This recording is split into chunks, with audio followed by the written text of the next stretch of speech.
Welcome to 10-4 Radio, the Yard Talk podcast, powered by Gorgeous TruckHers. If you are new here, thank you so much for joining.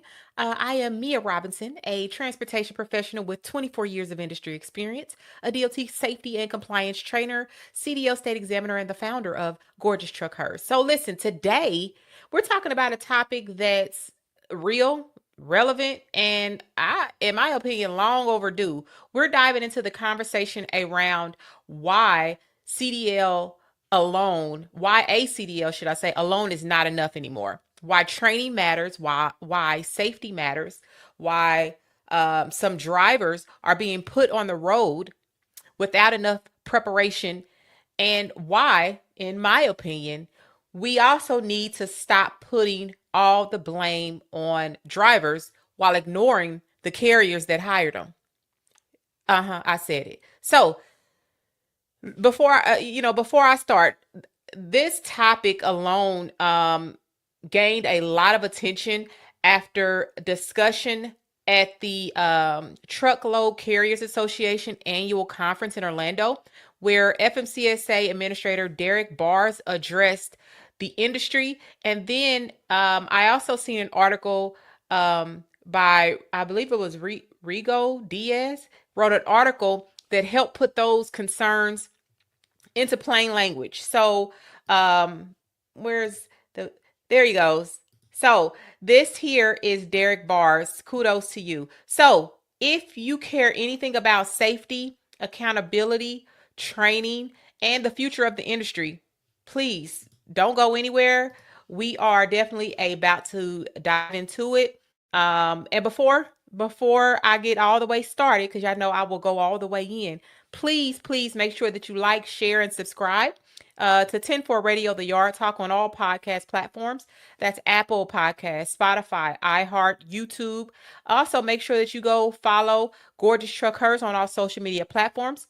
And also visit GorgeousTruckHers.com for all of your EODT training, pre-trip study groups, mentorship, and more. So make sure you go visit the website. But stay tuned. Let's get into it.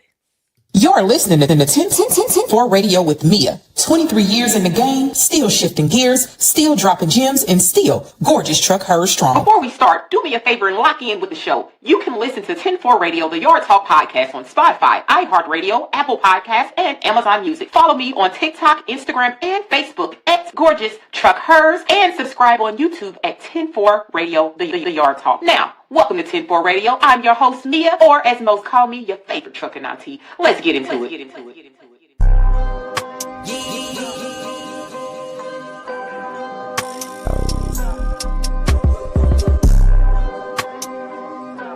Artlist.io.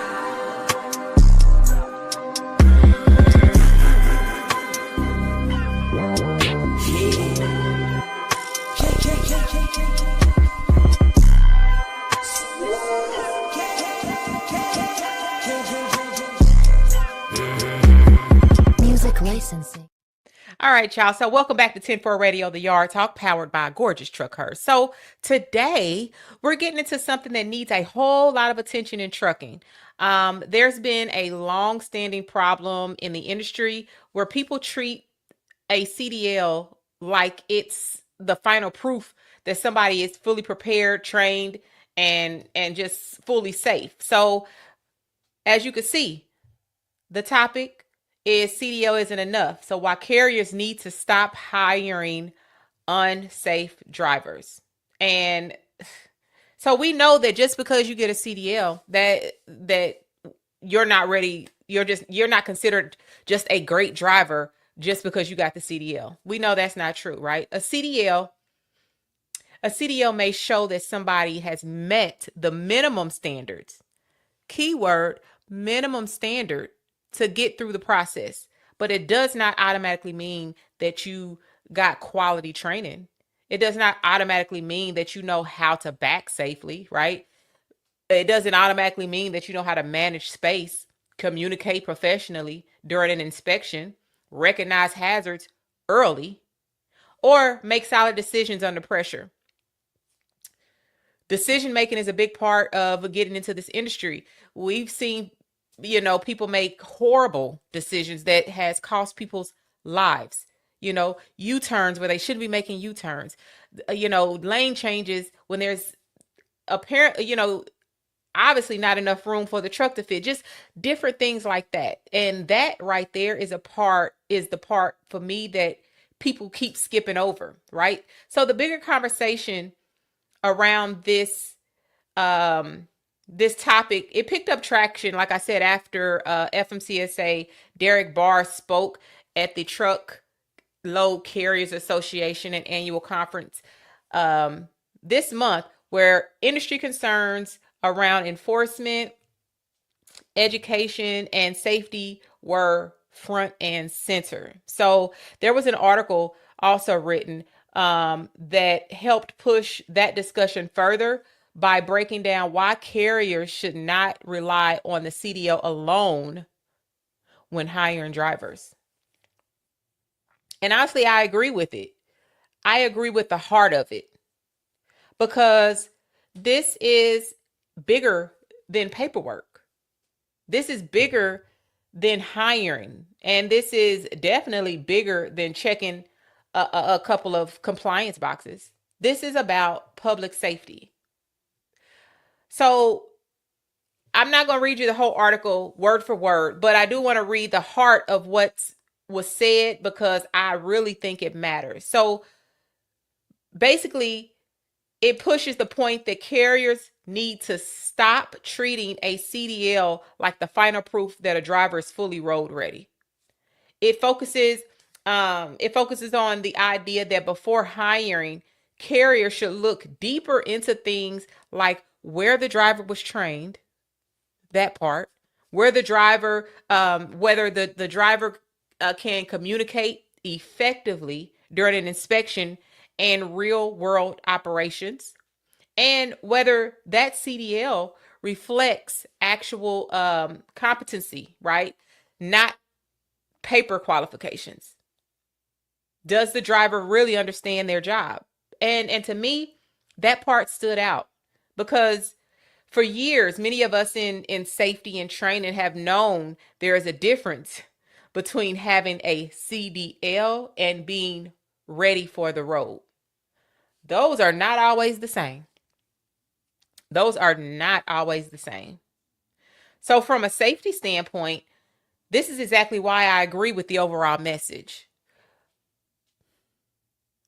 Weak training will always show up in real world driving. It shows up. It shows up in bad backing. It shows up in poor following distance. It shows up in panic decisions. It shows up in miss hazards. It shows up in inspections. It shows up in drivers' decision making, like I spoke about earlier. It shows up in drivers not understanding that operating a commercial vehicle is not just about moving a truck or holding the steering wheel and going straight. It's about judgment. It's about discipline. It's about awareness, and it's about responsibility. And let me be clear. Some people are being pushed through with just enough training to get by, but not enough to truly be prepared. That's scary. Just yesterday, and I was just talking to one of my friends, CDL Shorty. If you guys haven't seen him, go follow him on social media, CDL Shorty.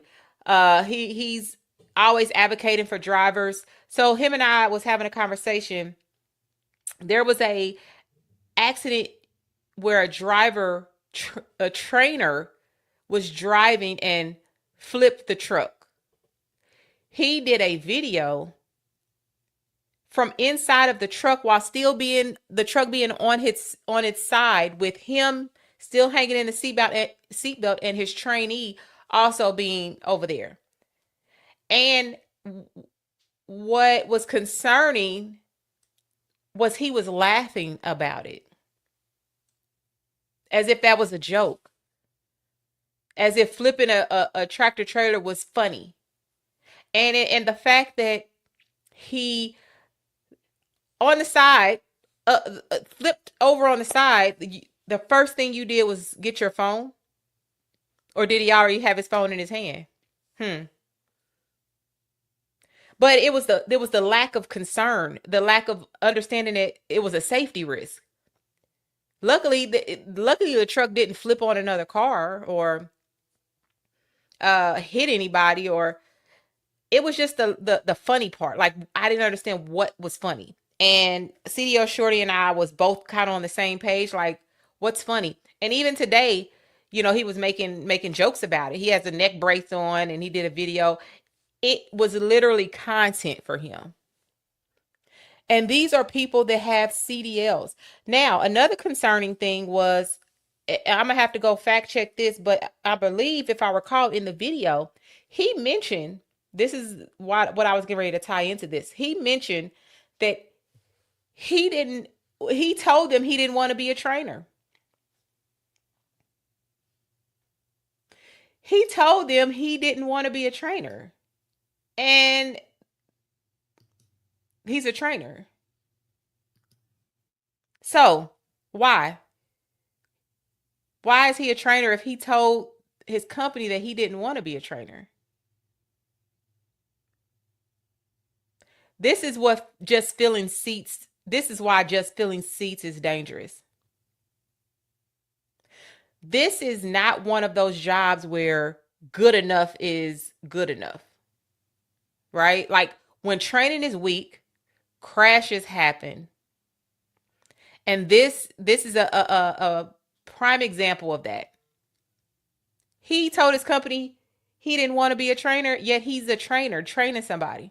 Now, also, I followed up on that video. The trainee, the guy lost his job. The trainee is now scared to go back out on the road. I would be too. It's just it's a trickle down effect. This is why training is so important, and putting the right people in those positions. Again, when training is weak, crashes happen. Property gets damaged. People get hurt. Careers get ruined. Lives get changed in seconds. So yes, I'm glad this topic is being talked about more. And yes, I'm glad there is more attention being placed on the lack of quality training being provided in some parts of this industry, because it has definitely been needed. But here's what I want to take the conversation to. I want to take it a step further. We also have to stop only blaming the driver. Now, I'm gonna probably step on a few toes with this, and I'm okay with that. I speak what I want, and I speak what I feel. Let me say that. We need to stop only blaming the driver. Mia, what do you mean by that? I'm not saying drivers should not be held accountable. No, they definitely should. Absolutely, they should.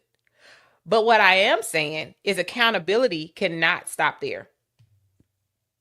Because the driver, right, would not have been operating under that company's authority if that company hadn't hired them.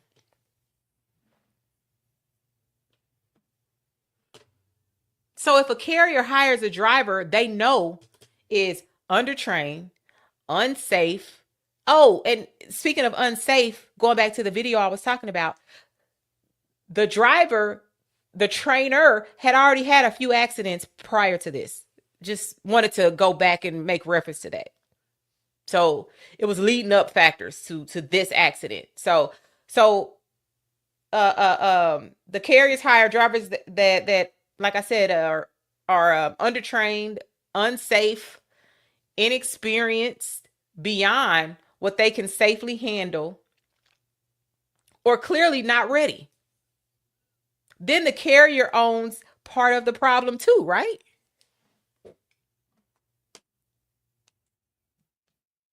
We got to stop acting like the company plays no role once something goes wrong. I don't like that. I don't like that at all. We know that's not true. Cause tell me, who hired them? Hmm? Who screened them? Hmm? Who road tested them? Huh? Who signed off on them? And then who decided they were ready to represent the company on the road? That matters. Who decided all that? The carrier. If a carrier is so focused on filling seats that they skip proper evaluation, overlook red flags, or rely only on a CDL alone without verifying the actual skills, then they are contributing to the very safety issues they later want to blame only on the driver. Make that make sense. The driver is the easy target. That's the low-hanging fruit. Listen, like I said, some people may not like what I'm saying, and I'm okay with that. Sometimes the truth makes people uncomfortable. I'm okay with that. But this is just my thoughts and opinions. This is my take. All I'm saying, a CDL should be the beginning, right? It's not the finish line. Yes, the license should open doors. It should not automatically close the conversation, though. We need, in my opinion, we need stronger training. We need better evaluation. We need more real world preparation. And we need carriers to stop hiring like they are just trying to cover a route and start hiring like safety actually, we need them to start hiring like safety really means something. Because saying, all the companies say safety first, it sounds real good in the meetings. It sounds real good. You see it all plastered on the wall. Safety first, safety first. But if you're putting unqualified people in the trucks, then clearly safety is not first.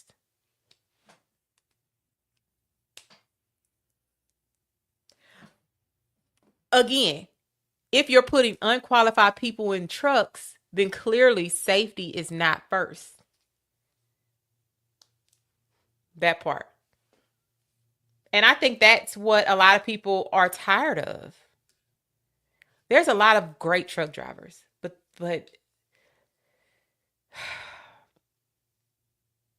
this is not tearing down drivers. This is not what this is about. This is about, for me, it's about protecting the public. Anybody know me know I'm big on safety. That's my career. This is about protecting the industry. I've been in this industry for over 2 decades. This is about protecting drivers themselves from being thrown into situations they were never properly prepared for. A lot of these companies and schools are setting these drivers up for failure. They're setting these drivers up to potentially kill themselves or somebody else. That's a reality.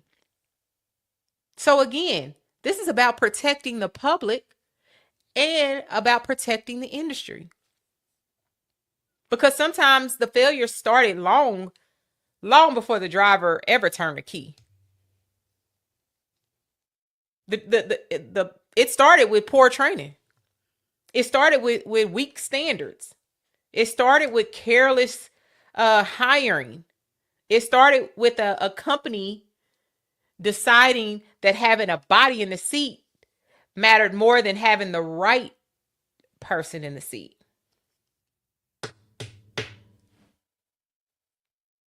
And that has to change. That has to change. So, when I read the article, I actually read a few different articles with that Derek Bars had done in his career, and this one was, of course, something that I really liked that he said. So, of course, I wanted to kind of touch on that. So, stuff has to change. So again, back to what I was saying. I agree with the overall message that Derek Bars put out there. A CDL alone is not enough. Period. And again, I'm really glad more people are finally saying this out loud. But my opinion is, if we really want to improve safety in this industry, then we have to hold everybody accountable. Hold the training providers accountable. Hold the drivers accountable. And absolutely hold the carriers accountable too. Because unsafe drivers do not magically appear under a company's authority by accident. Accidents. Somebody hired them. Somebody cleared them. And somebody signed off on the risk. And until we start being honest about that, we're going to keep having the same conversation over and over again. That's my take.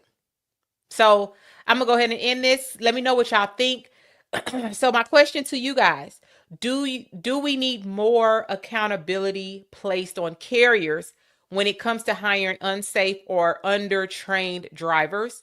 And have you seen examples in the industry where having a CDL did not match the actual readiness? Let me know. Let me know in the comments. I want to know, have you seen this? So I'm going to go ahead and end this here. Again, make sure that you like, share, and subscribe. 10-4 Radio, The Yard Talk, on YouTube and all podcast platforms. Again, don't forget to follow Gorgeous TruckHers on all social media platforms. Thank you guys so much for tuning in. I really appreciate you guys. Until next time, stay safe, stay sharp, keep it between the lines, and I'll talk to y'all later. 10-4, 10-4. Thanks for watching.